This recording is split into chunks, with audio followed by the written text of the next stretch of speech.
Aku sudah terbiasa menghadapi rapat panas, ancaman bisnis, bahkan orang yang berusaha menjatuhkanku dengan cara kotor. Tapi pagi itu, yang membuat dadaku tidak nyaman, bukan musuh, bukan skandal, melainkan tatapan sopir baru di basement gedung.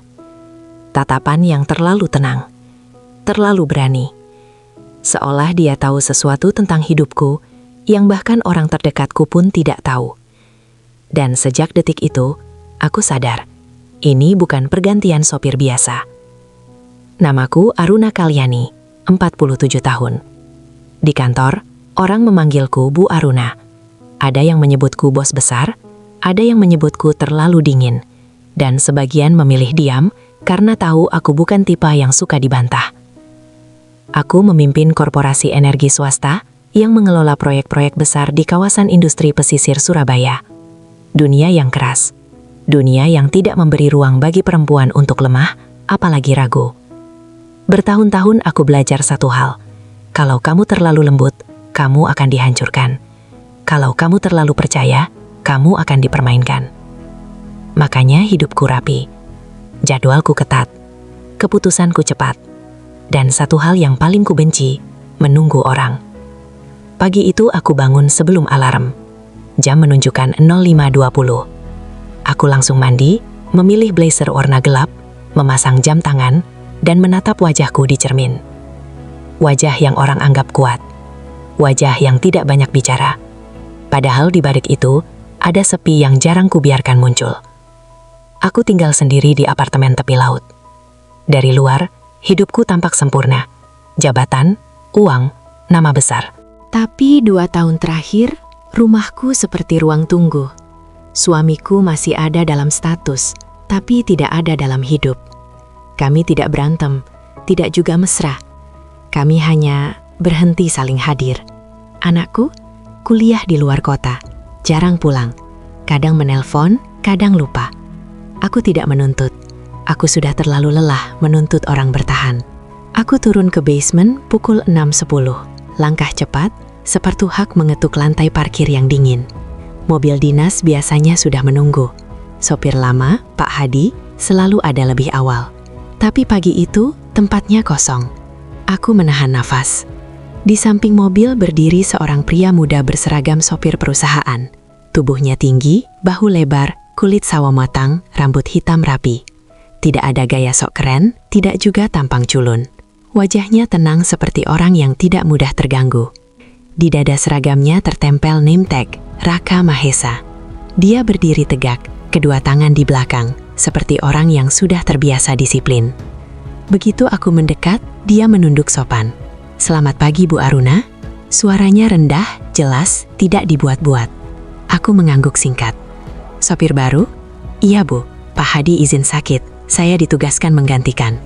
Biasanya sopir baru akan banyak bicara, mencari muka, bertanya ini itu, menawarkan bantuan berlebihan.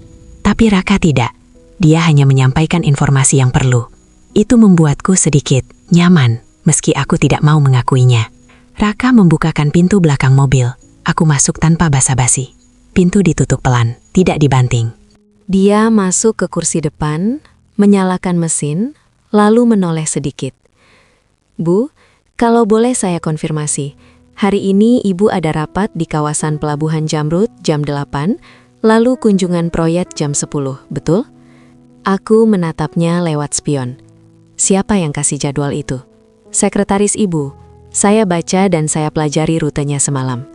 Jawaban itu terlalu siap. "Tidak perlu sok pintar," kataku datar. "Yang penting jangan terlambat." Raka hanya mengangguk. "Baik, Bu." Mobil melaju keluar basement.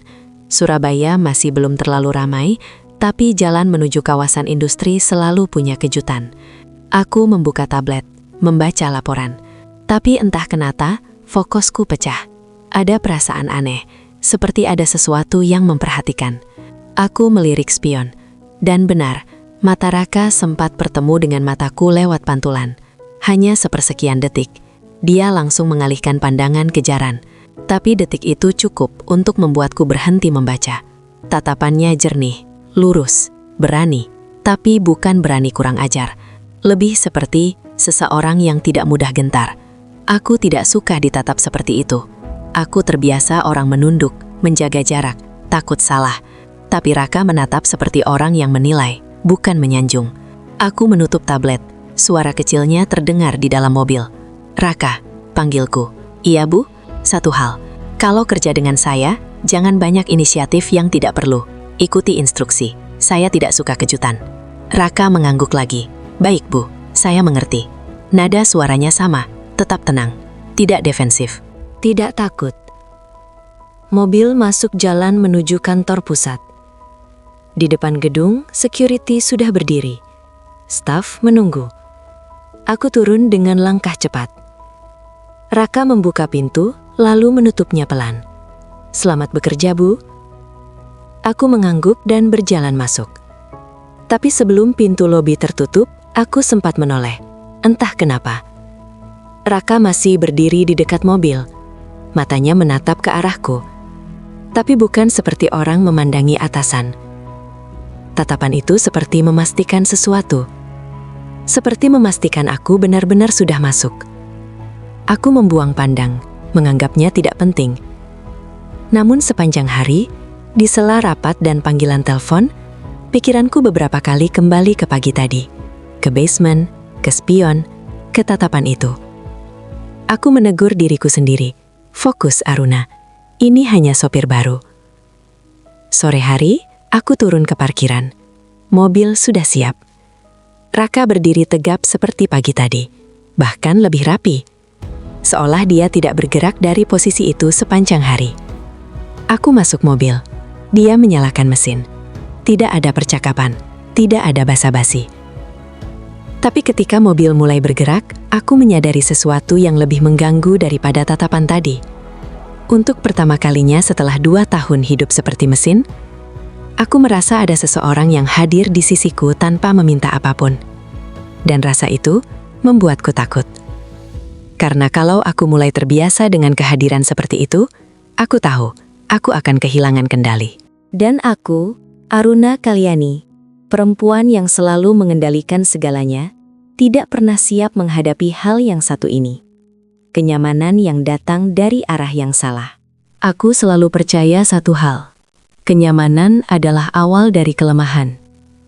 Dan pagi itu, saat mobil sudah menunggu sebelum aku turun ke basement, aku tahu ada sesuatu yang mulai salah. Karena untuk pertama kalinya, aku tidak merasa terganggu. Hari-hari setelah pertemuan pertama itu berjalan cepat. Terlalu cepat untuk kusadari bahwa sesuatu sedang berubah secara perlahan. Tanpa suara, tanpa peringatan.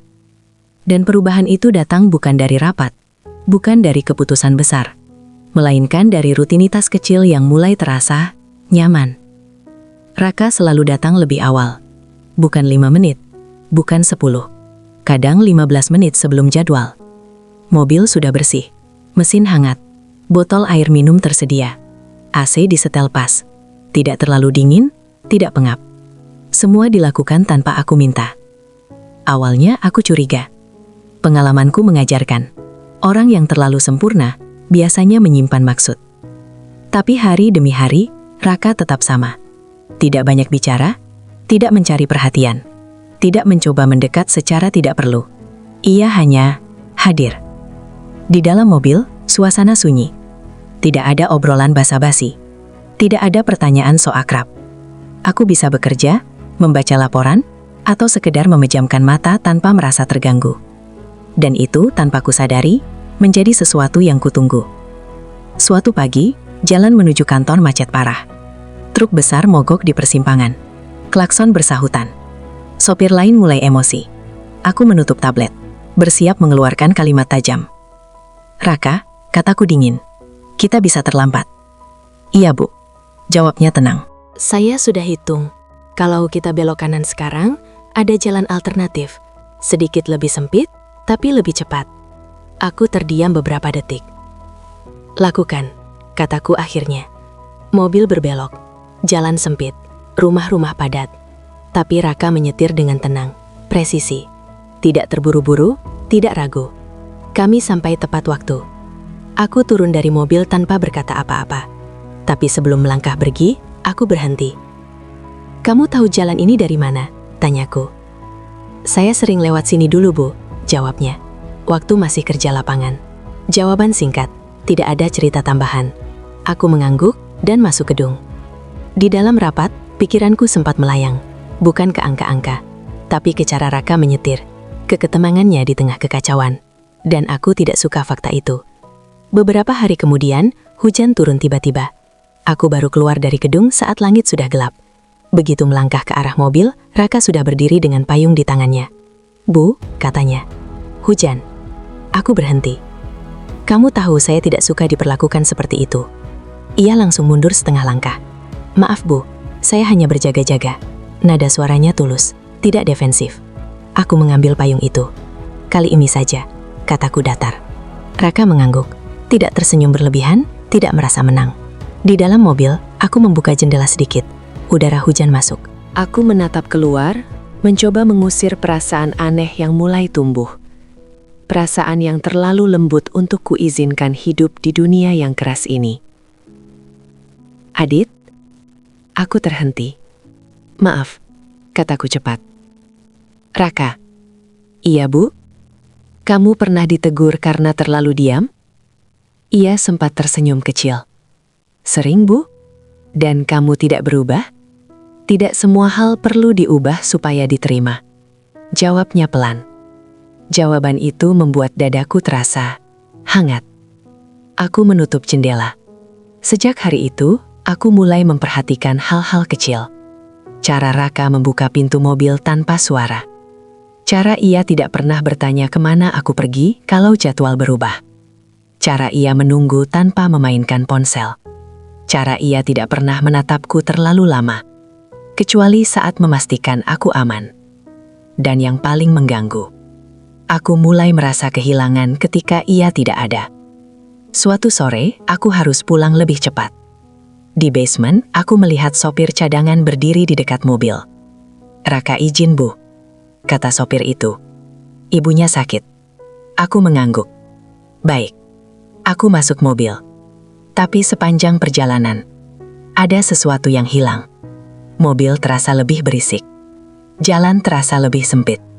Udara terasa lebih berat. Aku pulang dengan kepala penuh.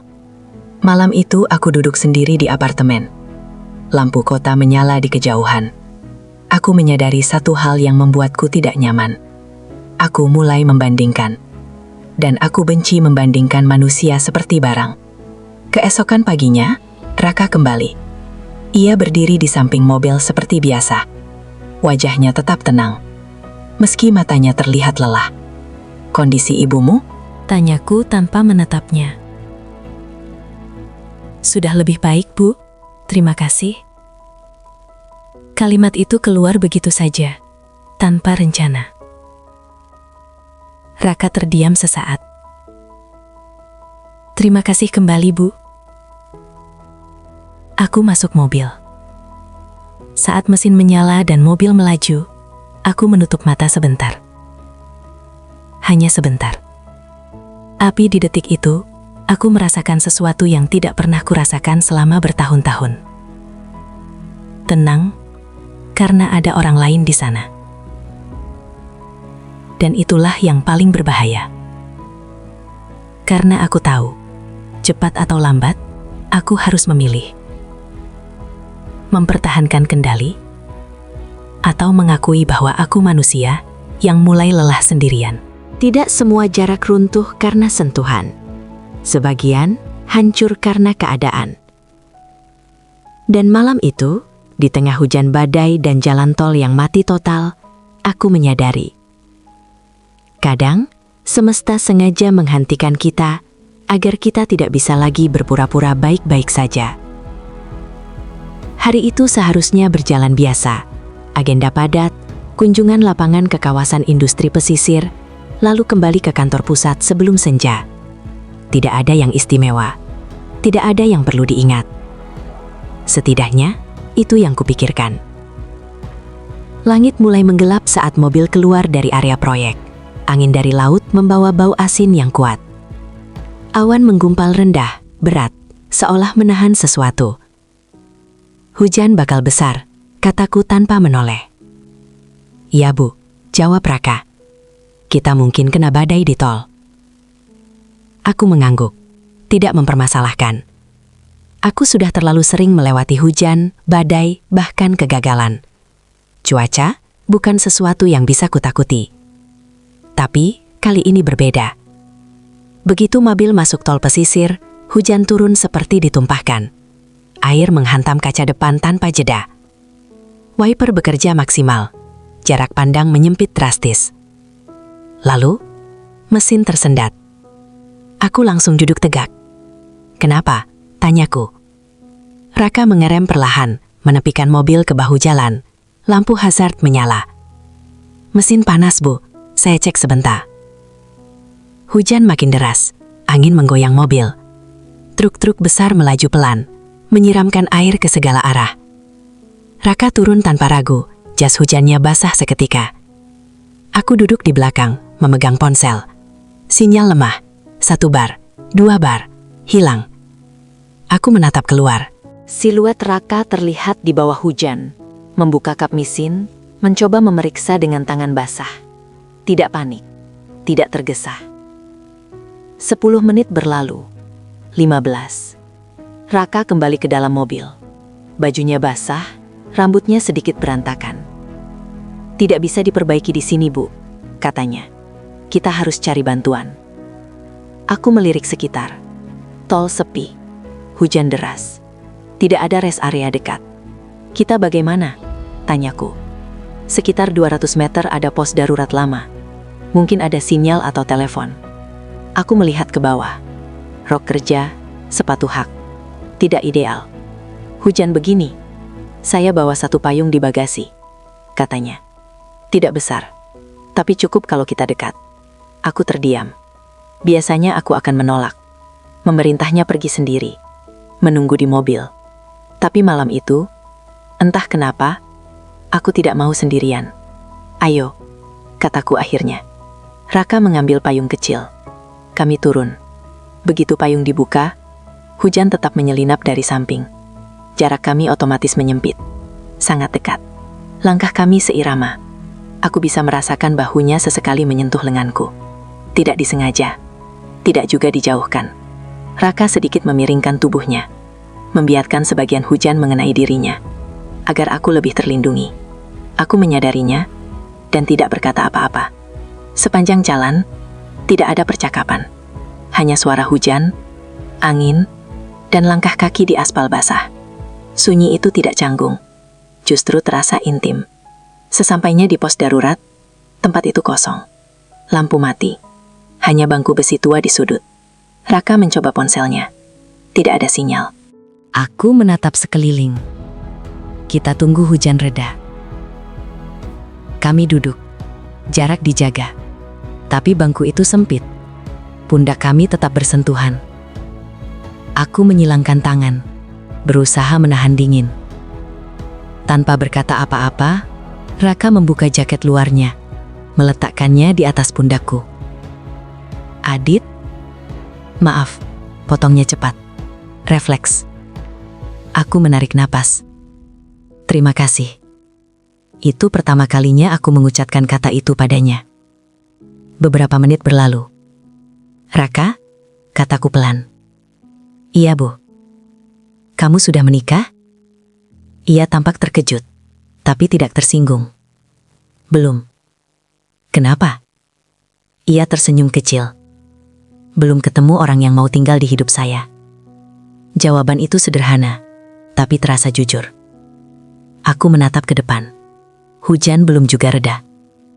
"Aneh ya," kataku. "Di luar orang-orang pikir hidupku penuh. Tapi di dalam kosong." Sambungnya pelan. Aku menoleh. "Kamu berani sekali menyimpulkan." Raka menatapku, tidak menantang. Kadang orang yang terlihat paling kuat, justru paling sering sendirian. Kalimat itu membuat dadaku bergetar. Beberapa detik berlalu tanpa kata. Akhirnya hujan sedikit mereda. Kami berjalan kembali ke mobil. Tetap satu payung, tetap dekat. Sesampainya di mobil, aku tertawa kecil, spontan. Raka menoleh, kaget. "Ada yang lucu, Bu?" Aku baru sadar, kataku sambil masuk ke kursi belakang. Mobil ini keras kepala sekali. Raka ikut tersenyum. Tapi ibu lebih sabar dari kelihatannya. Aku menatapnya lewat spion. Mungkin. Tak lama bantuan datang. Mobil ditarik. Kami akhirnya bisa melanjutkan perjalanan dengan kendaraan pengganti. Tapi sesuatu sudah berubah. Bukan di luar, di dalam. Aku bersandar di kursi, menutup mata. Untuk pertama kalinya sejak lama, aku tidak merasa sendirian di perjalanan pulang. Dan itu lebih menakutkan daripada badai manapun. Karena aku tahu, malam ini bukan sekedar hujan. Ini adalah titik di mana jarak profesional mulai larut. Dan aku tidak lagi yakin, aku ingin menghentikannya. Kesepian tidak selalu datang dengan tangis. Kadang ia hadir dalam keheningan, lalu memaksamu menekan satu nama di layar ponsel yang seharusnya tidak pernah kamu hubungi. Malam itu aku pulang lebih lambat dari biasanya, bukan karena pekerjaan, melainkan karena aku menunda. Menunda kembali ke apartemen yang terlalu rapi dan terlalu sunyi. Menunda bertemu dengan pikiranku sendiri. Pikiran yang sejak hujan di tol sore tadi, terus memutar ulang satu adegan kecil.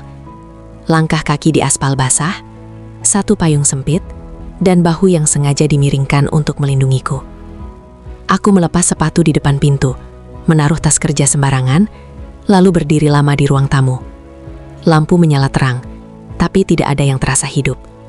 Jam di dinding menunjukkan 0141. Aku mencoba tidur. Gagal. Aku bangun, berjalan ke dapur, menuang air ke gelas, lalu meninggalkannya di meja tanpa diminum. Dadaku terasa sesak, tapi bukan karena sakit. Lebih seperti ruang kosong yang terlalu besar. Aku mengambil ponsel. Awalnya aku membuka email. Tidak ada yang penting. Membuka pesan keluarga. Sunyi. Tanpa sadar, jariku bergerak ke daftar kontak. Dan berhenti. Raka Mahesa. Aku menatap nama itu lama. Terlalu lama untuk disebut kebetulan. Ini konyol, gumamku. Dia cuma sopir. Tapi jam berubah menjadi 0158. Dan sebelum aku sempat mengurungkan niat, jariku menekan tombol panggil. Nada sambung terdengar. 1, 2. Aku hampir mematikan panggilan itu ketika suara di seberang menjawab. Halo, Bu Aruna? Suaranya sedikit serak, tapi sadar. Tenang. Aku terdiam. Maaf, kataku cepat. Aku ganggu malam-malam. Tidak apa-apa, Bu. Jawabnya. Saya belum tidur. Kata-kata itu membuat dadaku mengendur sedikit. Aku cuma susah tidur, kataku akhirnya. Kepalaku berisik. Ia tidak menertawakan, tidak memberi nasihat. Ia hanya berkata, "Iya, Bu."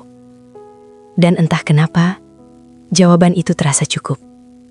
Aku mulai bicara. Tentang hal-hal kecil. Tentang suara AC yang terlalu keras. Tentang jam dinding yang berdetak tidak beraturan.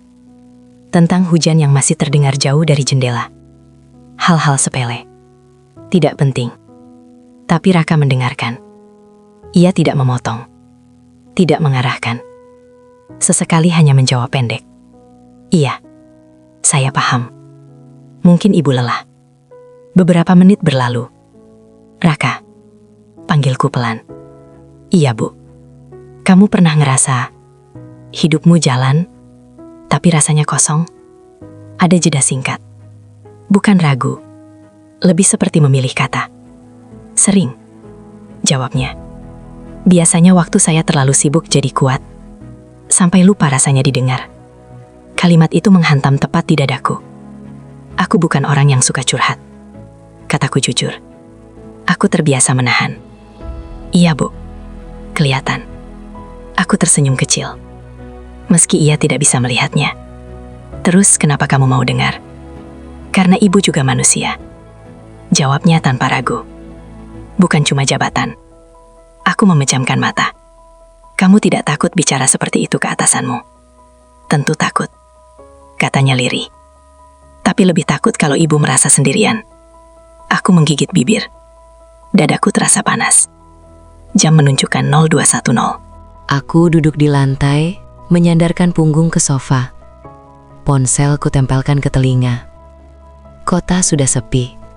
Tidak ada suara selain napas kami. Aku kayak perempuan kesepian ya, kataku, mencoba bercanda. Ia tertawa kecil. Bukan, Bu. Ibu cuma akhirnya berhenti pura-pura kuat. Kalimat itu membuat tenggorokanku tercekat.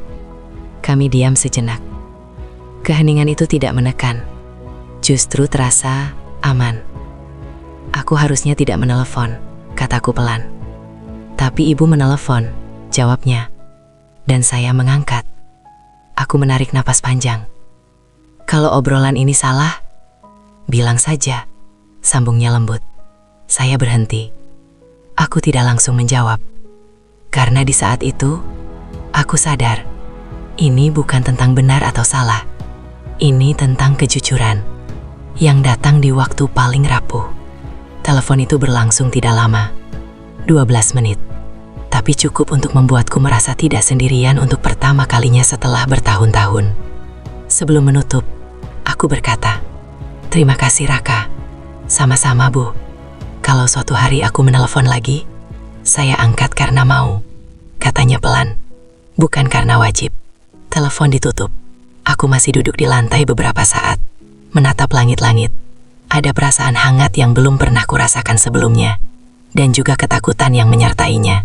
Pagi datang terlalu cepat. Aku turun ke basement seperti biasa. Mobil sudah menunggu. Raka berdiri di sampingnya. Rapi, profesional. Seolah telepon dini hari tadi tidak pernah terjadi. "Pagi, Bu." "Pagi." Tidak ada yang berubah. Tapi segalanya terasa berbeda. Aku masuk mobil. Saat Raka menyalakan mesin, aku menangkap senyum kecil di sudut bibirnya. Hampir tidak terlihat. Dan untuk pertama kalinya, aku membalasnya. Bukan senyum besar, hanya sekilas. Tapi cukup untuk membuat detak jantungku berantakan. Aku tahu satu hal dengan pasti. Telepon jam 2 pagi itu bukan kesalahan. Itu adalah awal dari sesuatu yang tidak akan mudah kuhentikan. Ada tempat yang seharusnya menjadi batas terakhir. Bukan kantor, bukan mobil, melainkan rumah. Dan ketika seseorang yang seharusnya tidak pernah masuk, akhirnya berdiri di dalamnya, aku tahu, yang runtuh bukan jarak, melainkan kendali.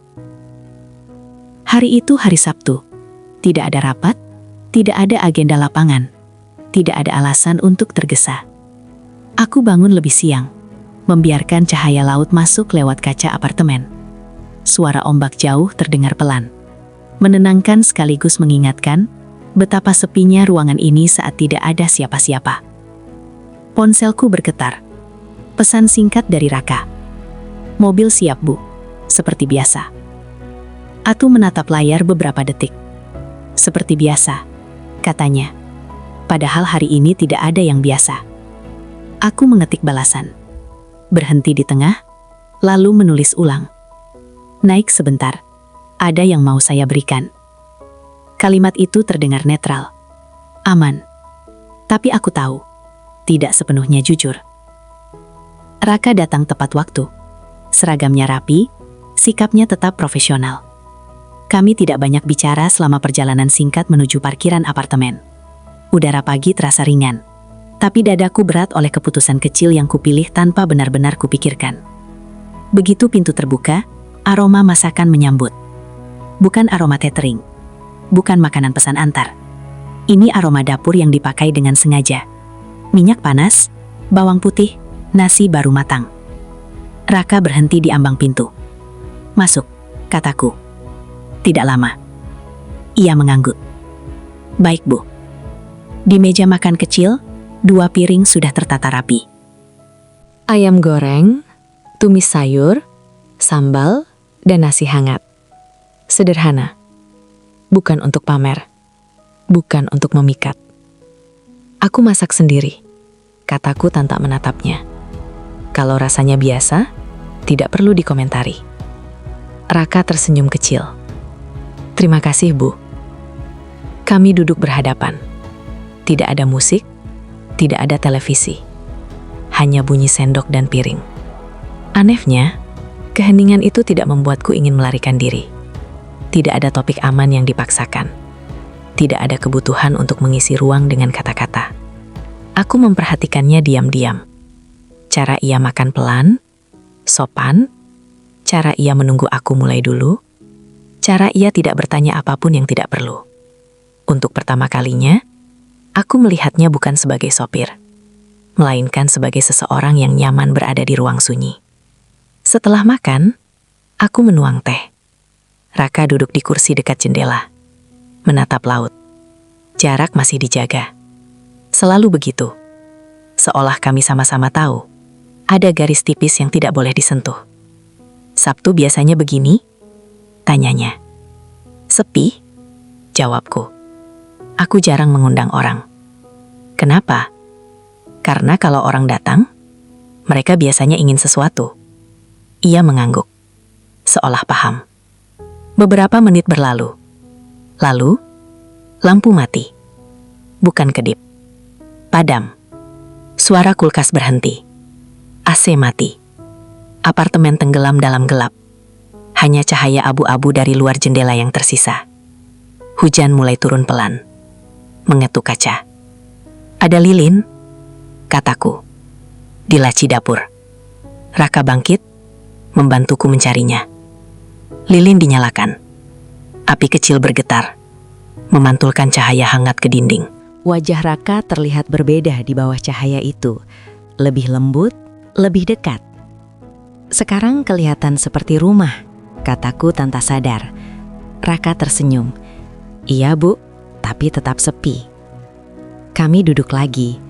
Kali ini lebih dekat. Bukan karena sengaja, hanya karena ruangnya kecil dan kami sama-sama tidak bergerak menjauh. Ada hal yang aku takuti, kataku akhirnya. Raka menoleh, tidak menyelah. Aku takut, nyaman sama kamu. Kata-kata itu menggantung, berat, jujur. Raka menarik napas pelan.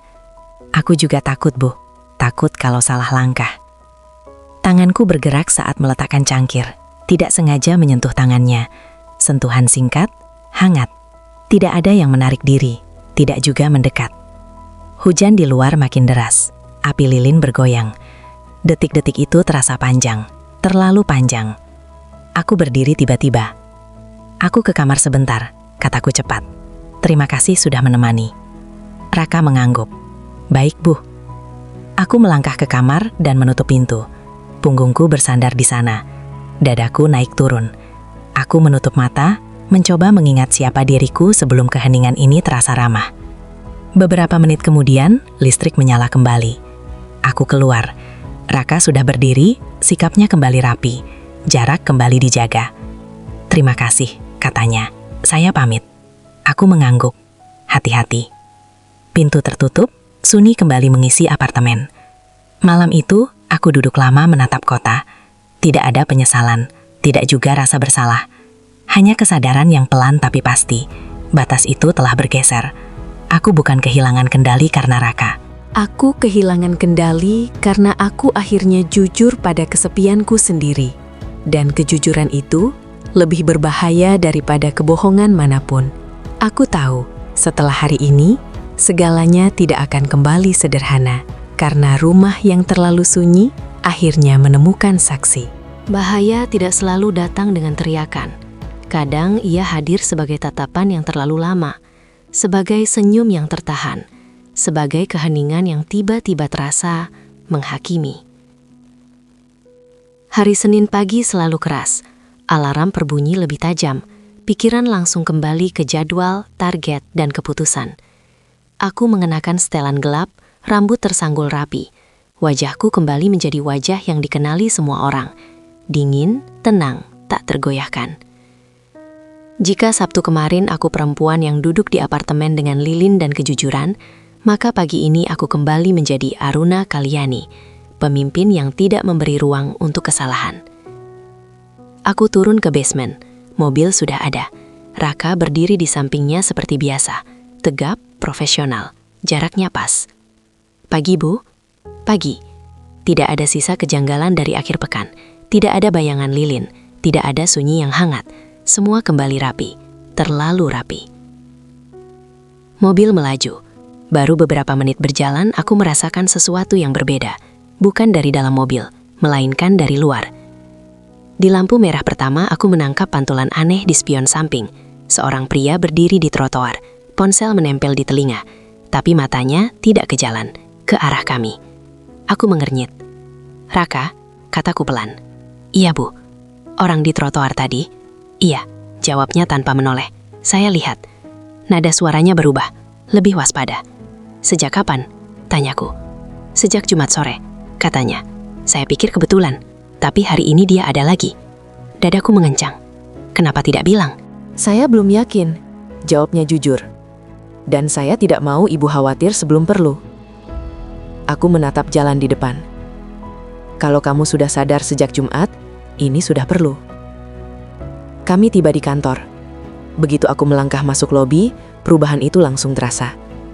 Beberapa staf yang biasanya menyapa dengan senyum, kini hanya mengangguk cepat.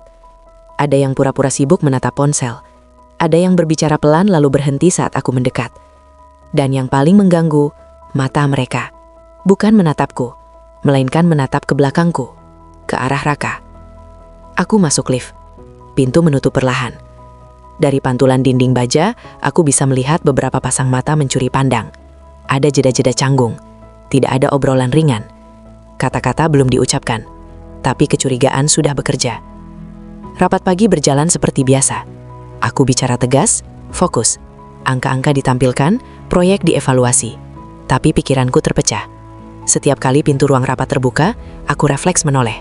Setiap kali ada suara langkah di koridor, jantungku berdetak sedikit lebih cepat. Di sela rapat, aku mendengar potongan kalimat yang tidak pernah selesai. "Sopir barunya itu kelihatan beda ya. Sekarang sering berdua." Bisikan itu tidak keras, tidak berani, tapi cukup untuk membentuk bayangan. Siang hari, aku keluar lebih awal. Raka menunggu di parkiran. Saat aku mendekat, aku melihat seorang perempuan berdiri tidak jauh dari mobil. Staf administrasi baru. Ponsel di tangan, kamera mengarah ke bawah, tapi sudutnya terlalu tepat. Raka melangkah setengah langkah ke samping. Tubuhnya otomatis menutup sebagian pandangan. "Kita langsung jalan, Bu," katanya pelan. Aku masuk mobil tanpa bertanya. Sepanjang perjalanan, aku terdiam. Tanganku mengepal di atas tas. Aku menatap jendela, tapi pikiranku berlari kemana-mana. "Raka," kataku akhirnya. "Iya, Bu." "Kamu sadar tidak? Orang-orang mulai melihat." "Iya." "Dan kamu tetap di posisi ini?" "Saya di sini untuk kerja," jawabnya. "Dan karena ibu butuh saya." Kalimat itu seharusnya menenangkan, tapi justru membuat dadaku terasa berat. "Mulai sekarang," kataku tegas, "jaga jarak di area kantor. Jangan berdiri terlalu dekat. Jangan masuk lantai direksi kalau tidak dipanggil." "Baik, Bu." Tidak ada bantahan, tidak ada luka yang ditunjukkan. Tapi aku tahu, jarak yang kupaksakan ini bukan tanpa harga. Sore itu, aku pulang lebih lambat. Saat melangkah menuju mobil, aku melihatnya lagi. Pria di trotoar itu. Kali ini lebih dekat. Tidak berpura-pura menelpon, tidak menunduk. Ia menatap lurus ke arah kami. Tatapannya dingin, terukur. Aku berhenti melangkah. "Raka," bisikku. "Itu dia." Raka menoleh. Rahangnya mengeras. Pria itu mengangguk kecil, seperti memberi salam, lalu berbalik pergi. Tanpa kata, tanpa ancaman. Dan justru itu yang paling mengganggu. Di dalam mobil, suasana berat. "Ini bukan kebetulan," kataku pelan. "Bukan," jawab Raka. "Menurutmu, siapa?" Ia menghela napas. "Belum tahu. Tapi kalau sudah berani terlihat, berarti dia ingin ibu sadar." Aku menutup mata sesaat. Malam itu, aku meminta Raka memutar jalan lebih jauh sebelum pulang. Aku ingin waktu. Aku ingin berpikir. Lampu kota berlalu satu persatu di balik kaca. Untuk pertama kalinya sejak semua ini dimulai, aku benar-benar merasa diawasi. Bukan oleh kamera, bukan oleh gosip, tapi oleh niat. Dan aku sadar satu hal yang tidak bisa lagi kuhindari. Hubungan ini Sekecil apapun kami menganggapnya, sudah memasuki wilayah yang tidak aman. Karena ketika mata mulai memperhatikan, artinya permainan sudah dimulai. Dan aku belum tahu siapa yang sedang bermain denganku. Ancaman paling menakutkan bukan yang datang dengan suara keras, melainkan yang datang tanpa nama, tanpa wajah, tapi tahu persis kemana harus menekan, agar kamu merasa tidak lagi aman di hidupmu sendiri. Aku mulai bangun dengan perasaan tidak nyaman yang sulit dijelaskan. Bukan karena mimpi buruk, bukan karena kurang tidur, lebih seperti perasaan bahwa ada sesuatu yang menungguku di luar rutinitas pagi. Aku turun lebih awal dari biasanya. Basement masih sepi. Raka sudah ada, tapi pagi itu sikapnya sedikit berbeda. Tetap rapi, tetap tenang, namun rahangnya lebih kaku dan matanya lebih sering menyapu sekitar. "Kamu kenapa?" tanyaku singkat saat mobil mulai bergerak. "Tidak apa-apa, Bu." Jawabnya cepat, terlalu cepat. Aku tidak menekan, tapi naluriku, naluri yang membuatku bertahan di dunia penuh intrik, langsung siaga. Di lampu merah ketiga, aku melihatnya. Motor hitam, helm gelap, tanpa plat depan. Motor itu berhenti terlalu dekat di belakang mobil kami. Tidak menyalip, tidak menjauh, hanya diam, menunggu. "Raka," kataku pelan. "Iya, Bu." "Itu motor?" Saya tahu. Lampu hijau menyala. Mobil bergerak. Motor itu mengikuti. 1 persimpangan, 2, 3. Dadaku mengencang. Raka tiba-tiba membelok ke jalan kecil, mempercepat laju, lalu mendadak mengerem di depan minimarket yang sudah ramai. Motor itu ikut berhenti. Beberapa detik. Lalu, pergi. Begitu saja. Aku menghembuskan napas panjang. Tanganku dingin. "Kamu mau jelaskan sekarang?" tanyaku. Raka menatap lurus ke depan. "Sudah 3 hari saya diikuti, Bu." Waktu berangkat dan pulang. Dan kamu diam. Saya tidak mau ibu panik sebelum saya yakin. Aku menutup mata sesaat. Ini bukan lagi soal kamu. Ini sudah masuk ke hidup saya. Kami tiba di kantor. Aku memaksa diri tetap bekerja seperti biasa. Rapat, telepon, tanda tangan, senyum profesional. Tapi pikiranku terus kembali ke motor hitam itu. Siang hari, sekretarisku masuk membawa amplop coklat. "Ini dititipkan ke resepsionis, Bu. Tidak ada nama pengirim." Aku menatap amplop itu beberapa detik sebelum membukanya. Di dalamnya hanya selembar kertas putih. Tulisan cetak, pendek. "Jaga posisi. Jangan terlalu dekat." Tidak ada nama. Tidak ada tanda tangan. Pesannya jelas. Aku merasakan amarah dingin naik perlahan. Aku keluar ruangan, memanggil Raka ke lorong yang sepi. "Kamu lihat ini?" tanyaku sambil menyerahkan kertas itu. Ia membacanya. Wajahnya mengeras. "Ini sudah bukan kebetulan," katanya. "Menurutmu siapa?" Ia menggeleng. "Orang ini tahu jadwal ibu, tahu kebiasaan ibu." Dan kalimat itu membuat tulang punggungku dingin. Sore itu saat aku turun ke parkiran, seseorang berdiri tidak jauh dari mobil. Seorang pria tinggi, tubuh besar, kemeja gelap. Wajahnya biasa saja, tapi matanya dingin, penuh perhitungan. Ia menatapku tanpa senyum. "Kita akhirnya bertemu," katanya pelan. Aku berhenti melangkah. "Ada perlu?" Ia melirik ke arah Raka. "Bukan dengan dia." Raka maju setengah langkah. Aku mengangkat tangan, menahannya. "Kamu siapa?" tanyaku. "Anggap saja, orang yang tidak ingin ibu salah langkah." "Nada ancaman," kataku dingin. Ia tersenyum tipis. "Ini bukan ancaman, ini peringatan." "Apa maksudmu?" "Lingkaran ibu kecil," katanya. "Setiap perubahan terlihat jelas, termasuk kedekatan yang tidak perlu." Aku menatapnya lurus. "Hidup saya bukan urusan Anda." Ia mendekat 1 langkah. "Reputasi ibu bisa jadi urusan banyak orang." Aku bisa merasakan tubuh Raka menegang di sampingku. "Sampaikan pada siapapun yang menyuruhmu," kataku tegas.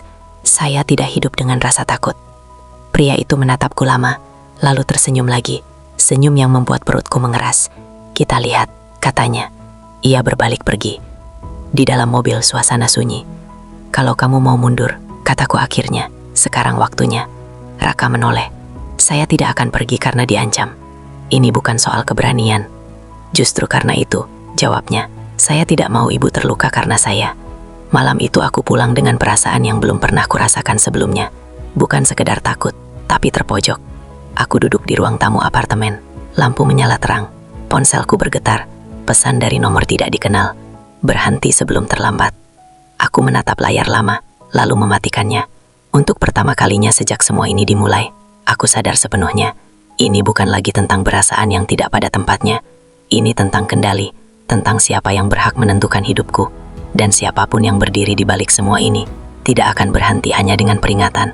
Aku berdiri, menatap pantulan diriku di kaca jendela. Jika mereka pikir aku akan mundur karena takut, maka mereka salah besar. Karena aku belum sampai sejauh ini untuk dikembalikan ke sudut hanya karena aku berani merasa hidup. Dan besok, permainan ini akan berubah arah. Aku selalu percaya musuh terbesar datang dari luar. Ternyata aku salah. Yang paling berbahaya justru duduk di ruangan yang sama, menyebut dirinya sekutu, lalu menjatuhkanmu dengan senyum paling sopan. Pagi itu kantor terasa terlalu tenang. Bukan tenang yang menenangkan, melainkan tenang yang seperti menunggu sesuatu meledak. Aku melangkah masuk dengan setelan abu-abu tua, langkah stabil, wajah tanpa ekspresi. Tidak ada yang boleh membaca kegelisahan yang berputar di kepalaku sejak pesan ancaman semalam. Raka mengantarku sampai pintu lobi. Seperti kesepakatan tak tertulis, ia berhenti di jarak aman. Tidak berdiri terlalu dekat, tidak menatap terlalu lama. Jangan masuk ke lantai direksi, kataku pelan sebelum berpisah. Iya Bu, jawabnya singkat. Aku menoleh sesaat. Ada sesuatu di matanya, bukan ketakutan, tapi kewaspadaan yang sama denganku. Kami tidak perlu bicara banyak, kami sama-sama tahu, hari ini bukan hari biasa. Rapat direksi dimulai pukul 9 tepat. Aku duduk di kursi ujung meja panjang, kursi yang selama ini menjadi simbol kendali. Di sekelilingku, wajah-wajah yang sudah bertahun-tahun ku kenal. Ada yang netral, ada yang terlalu ramah, ada juga yang menghindari tatapanku. Dan di sana, Victor Prabawa, komisaris senior, pria yang selama ini paling vokal membelaku di depan investor. Orang yang sering berkata bahwa aku adalah aset terpenting perusahaan. Ia duduk berseberangan, menyilangkan tangan, menyenyum tipis. Rapat dibuka, laporan keuangan, progres proyek. Semua berjalan normal, terlalu normal. Lalu Victor berdaham. Sebelum kita lanjut, katanya dengan suara tenang, ada satu isu yang menurut saya perlu dibahas secara terbuka. Aku menatapnya. Silahkan. Ia memberi isyarat ke staf IT. Layar besar di ruang rapat menyala, dan dunia seakan berhenti bergerak. Foto pertama muncul. Aku dan Raka di parkiran kantor. Jarak kami terlalu dekat untuk disebut kebetulan. Foto kedua. Kami di tol pesisir. Satu payung, hujan deras. Wajahku terlihat lelah dan manusiawi. Foto ketiga. Paling memukul. Siluet kami di balik kaca apartemen. Ruangan sunyi. Tidak ada gumaman, tidak ada bisikan. Hanya keheningan berat yang menekan dada. Apa maksudnya ini? Tanyaku pelan. Victor mencondongkan tubuh ke depan. Banyak pihak mempertanyakan profesionalisme pimpinan. Katanya, saya hanya membawa bukti agar kita transparan. Aku menatap layar, lalu kembali ke wajahnya. Sejak kapan gosip jadi dasar rapat direksi? Ini bukan gosip, jawabnya dingin. Ini persepsi. Dan persepsi publik bisa menghancurkan perusahaan. Beberapa orang mengalihkan pandangan. Tidak ada yang membelaku. Tidak ada yang berani bicara. Aku berdiri. Apakah ada pelanggaran hukum? Tanyaku. Atau penyalahgunaan jabatan? Tidak ada jawaban langsung. Kalau tidak ada, lanjutku. Maka ini hanya foto tanpa konteks. Victor mengangkat bahu. Publik tidak peduli konteks, Aruna. Mereka peduli cerita. Nama depanku diucapkan tanpa gelar. Itu kesalahan pertamanya. Aku mematikan layar. Terima kasih, kataku tenang. Rapat saya akhiri. Beberapa orang tampak terkejut. Victor tersenyum kecil, seolah ia sudah menduga reaksiku. Aku melangkah keluar ruangan tanpa menoleh siapapun. Di luar, Raka menungguku di koridor. Begitu melihat wajahku, ia langsung tahu. Saya pergi, Bu, katanya sebelum aku sempat bicara. Apa? Aku menatapnya tajam. Saya sudah dengar, lanjutnya. Dan ini akan makin buruk kalau saya tetap di sini. Ini bukan salahmu. Justru itu, jawabnya pelan. Dan karena itu, saya harus mundur. Ia menyerahkan kunci mobil dinas ke tanganku. Tangannya sedikit bergetar. Terima kasih, katanya lirih. Sudah memperlakukan saya seperti manusia. Kalimat itu menghantamku lebih keras dari foto-foto tadi. Raka berbalik dan pergi. Aku tidak mengejarnya, karena aku tahu jika aku memanggilnya saat itu, aku akan runtuh di depan semua orang. Sore itu aku dipanggil ke ruang pemegang saham. Nada bicara berubah. Lebih hati-hati, lebih dingin. Tidak ada tuduhan langsung, tapi semua kalimat terasa seperti pisau yang dibungkus sutra. Malamnya, aku pulang sendiri. Di depan apartemen, pria yang sama, yang memberiku peringatan, sudah menunggu. Kami sudah bilang, katanya santai, ini akan jadi tidak menyenangkan. Aku menatapnya. Victor, ia tersenyum. Orang cerdas cepat menyambung pola. Kenapa? Tanyaku. Karena kamu lupa satu hal, katanya. Di dunia ini, perempuan kuat tetap harus tahu kapan berhenti melangkah. Aku tertawa kecil. Pahit. Kamu salah orang. Ia mendekat. Belum selesai. Aku masuk ke apartemen tanpa menoleh lagi. Di dalam, aku berdiri lama di ruang tamu. Sunyi. Tidak ada Raka. Tidak ada suara. Tapi, pikiranku jernih. Untuk pertama kalinya, semua kepingan tersusun rapi. Ancaman, foto, tatapan, semua datang dari dalam. Aku duduk di lantai, menyandarkan punggung ke sofa. Tidak ada air mata, tidak ada teriakan. Hanya satu pertanyaan yang berputar pelan di kepalaku. Apakah aku akan menyerah atau melawan dengan caraku sendiri? Dan di detik itu, aku tahu jawabannya. Karena jika mereka pikir aku akan tumbang hanya dengan permainan kotor, maka mereka belum benar-benar mengenalku. Bab ini belum berakhir. Justru, perang yang sebenarnya baru saja dimulai.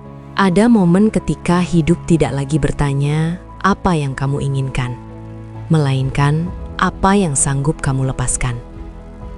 Dan malam itu, aku sadar, beberapa perpisahan tidak terjadi karena benci, melainkan karena terlalu peduli. Malam setelah rapat itu terasa panjang dan sunyi.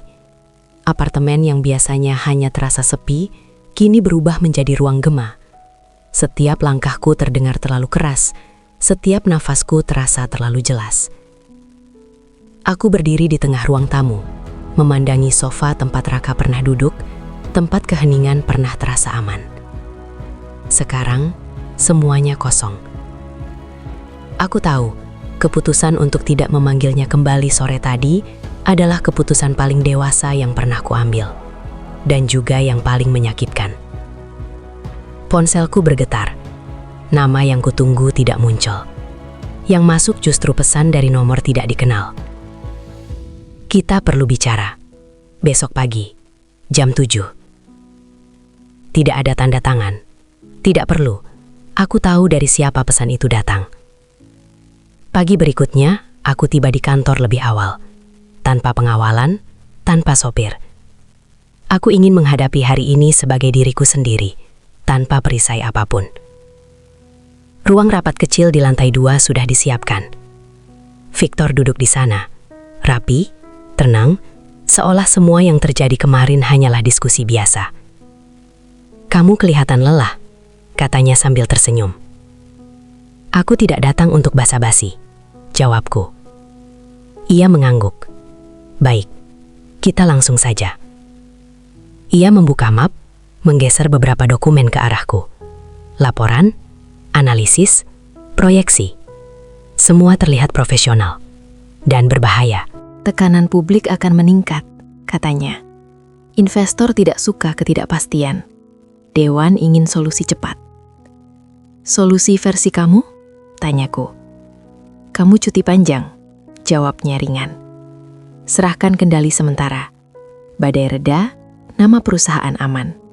Namamu perlahan dilupakan. Aku menatapnya lama. Dan kamu? Ia tersenyum lebih lebar. Seseorang harus memastikan roda tetap berputar. Aku menarik nafas dalam-dalam. Kamu sudah menyiapkan semuanya. Ini dunia nyata, Aruna. Katanya. Perasaan tidak pernah masuk neraca. Aku berdiri. Kamu salah satu hal. Aku tidak akan dilupakan. Aku meninggalkan ruangan itu dengan langkah mantap. Keputusan sudah bulat di kepalaku. Bukan keputusan yang menyelamatkan posisiku, tapi yang menyelamatkan diriku. Siang itu aku mengumumkan pengunduran diri sementara dari jabatan aktif. Bukan karena tekanan, bukan karena rasa bersalah, melainkan karena aku menolak dijadikan alat dalam permainan orang lain. Reaksi datang cepat. Telepon berdering, pesan berdatangan. Ada yang menyayangkan, ada yang lega, ada yang diam-diam senang. Dan di antara semua itu, tidak ada satupun dari Raka. Sore menjelang malam, aku memberanikan diri mengirim satu pesan. Terima kasih sudah jujur. Maaf aku tidak bisa melindungimu. Jawaban datang lama, sangat lama. Ibu sudah melakukan yang terbaik. Sekarang, jaga diri. Tidak ada emotikon, tidak ada tambahan. Tapi kalimat itu cukup untuk membuat dadaku sesak. Kami bertemu sekali lagi. Tidak direncanakan. Di parkiran sebuah minimarket kecil dekat apartemen lamaku. Aku sedang membeli air ketika melihatnya berdiri di dekat motor, mengenakan jaket sederhana. Tidak lagi seragam, tidak lagi dalam peranku. Kami saling menatap. Tidak ada kejutan, seolah pertemuan ini sudah diprediksi semesta. Raka, panggilku. Ibu, jawabnya sopan. Kami berdiri beberapa detik tanpa kata. Lalu aku berkata, aku tidak pernah bermaksud menyeretmu sejauh ini. Aku tahu, katanya pelan. Dan saya tidak menyesal. Kalimat itu membuat tenggorokanku tercekat. Aku akan pergi dari kota ini. Lanjutnya, ada pekerjaan di luar pulau. Lebih aman. Aku mengangguk. Itu keputusan yang tepat. Ia tersenyum kecil. Ibu juga. Kami tidak berpelukan, tidak berjabat tangan, tidak ada drama. Hanya dua orang yang saling memahami bahwa beberapa hubungan harus berakhir sebelum menjadi luka yang lebih dalam. Saat ia menyalakan motor dan pergi, aku tidak mengejarnya. Aku hanya berdiri, menatap punggungnya hingga menghilang di tikungan. Dan saat itu, aku menangis. Bukan karena kehilangan cinta, melainkan karena kehilangan kesempatan. Hari-hari berikutnya berlalu lambat. Aku pindah dari apartemen ke rumah kecil di pinggir kota. Tidak ada staf, tidak ada jadwal rapat. Hanya aku, waktu, dan keheningan yang harus kupelajari ulang. Aku belajar memasak, membaca tanpa target, tidur tanpa alarm. Untuk pertama kalinya, hidupku tidak ditentukan oleh agenda orang lain. Nama Victor mulai muncul di berita internal. Investigasi, pertanyaan. Tidak ada kemenangan besar, tapi ada keadilan kecil yang berjalan. Dan aku perlahan sembuh. Suatu malam, aku duduk di teras rumah, menatap langit. Angin membawa aroma laut dari kejauhan. Aku menyadari sesuatu yang akhirnya terasa damai. Tidak semua yang berakhir adalah kegagalan. Beberapa perpisahan adalah penyelamatan. Aku kehilangan jabatan, aku kehilangan Raka. Tapi aku menemukan kembali diriku sendiri. Dan mungkin itulah harga yang harus dibayar untuk keluar dari hidup yang terlalu lama kupaksakan agar terlihat sempurna.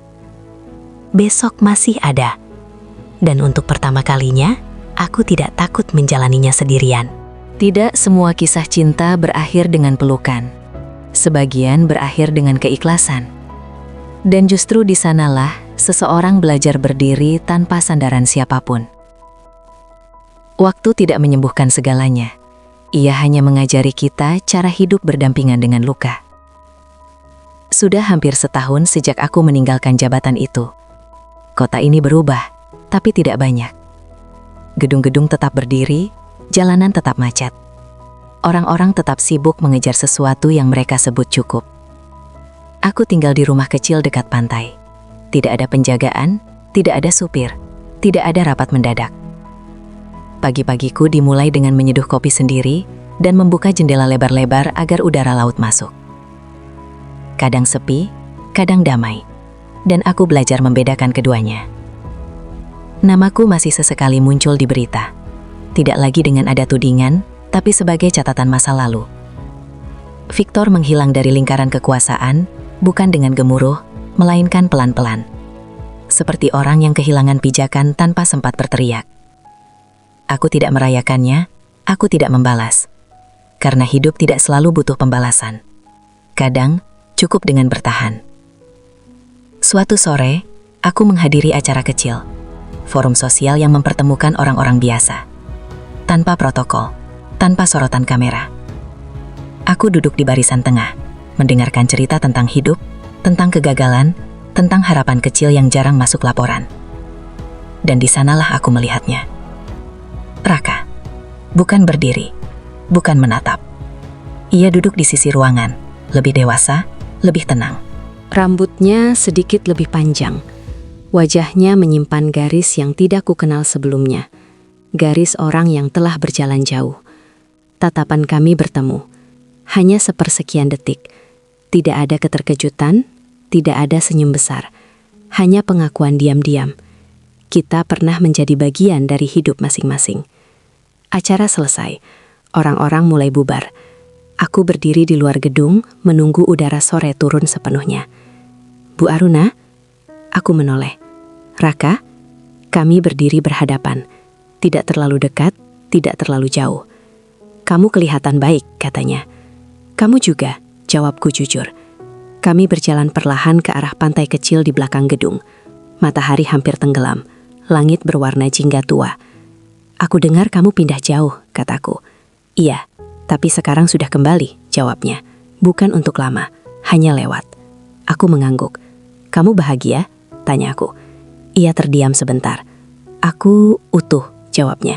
Dan itu lebih penting. Aku tersenyum kecil. Kami duduk di bangku kayu menghadap laut. Tidak ada keheningan yang canggung. Tidak ada kata yang perlu ditarik kembali.